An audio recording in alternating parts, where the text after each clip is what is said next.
Сакам да ве информирам, бидејќи како што и претходно имавме една пресконференција при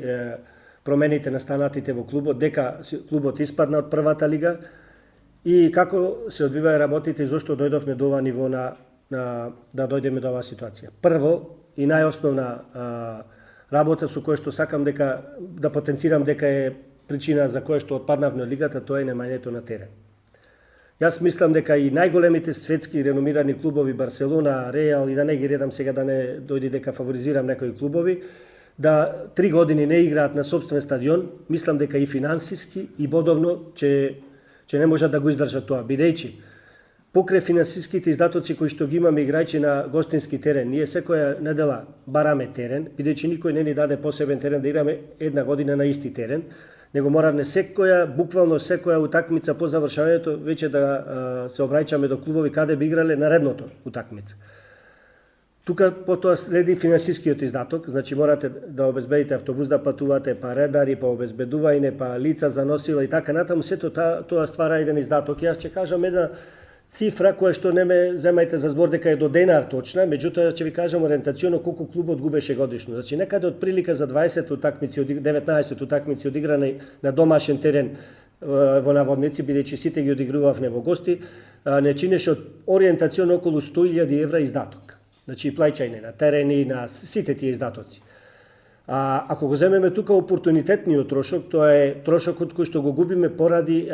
немањето на публика. Значи во просек да земеме, ако тие 19 утакмици би имале по 4.000 публика, што за Прилеп е малце, знаете дека имавме многу повеќе публика, посебно земајќи од предбит сме играле куп надпревари, финали на полуфинали и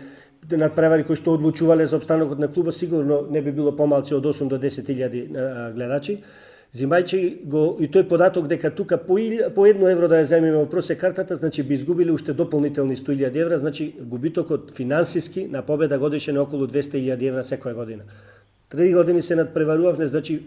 сме изгубиле некаде околу 600.000 евра пари, кои што тешко било кој клуб во Македонија е да ги издржи.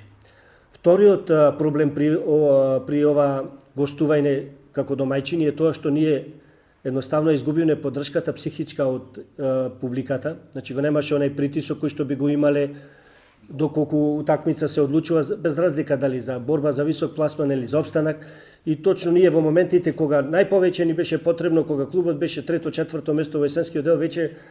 го губевме тој корак кога немаш мотивација, нема кој да те покрени во спортскиот дел. Понатаму се случи една несакана ситуација во клубот, веќе во декември се појавија проблеми финансиски, од кои што во пролетниот ден се одлучи да се намали играчкиот кадар, меѓутоа тоа беше одлука на друг раководен тим во клубот и не би сакал да коментирам од која причина е дојдено, туку сакам да кажам дека заклучно со април месец беше некаде преку 200.000 евра долгот на клубот према доверителите. Во овие 2 месеци кога преговаравме и кога ве известивме тука дека акционерите сакаат да се откажат од клубот, направивме некој договор за да не дојде да клубот престане да функционира уште во април месец, да продолжиме да успееме да го приведиме првенството до крај. Веќе уште тогаш се наслутуваше дека ние тешко ќе обезбедиме опстанот во првата лига, меѓутоа ете човечки беше, се обидовне и за волја на вистината од разни причини, предпоставам сите ги гледавте и преносите кои што победа ги одигруваше, се до моментот на последната утакмица победа Силекс ние имавме некои надпревари несреќно изгубени, некои во знак прашање несреќно изгубени, бидејќи кумуваа многу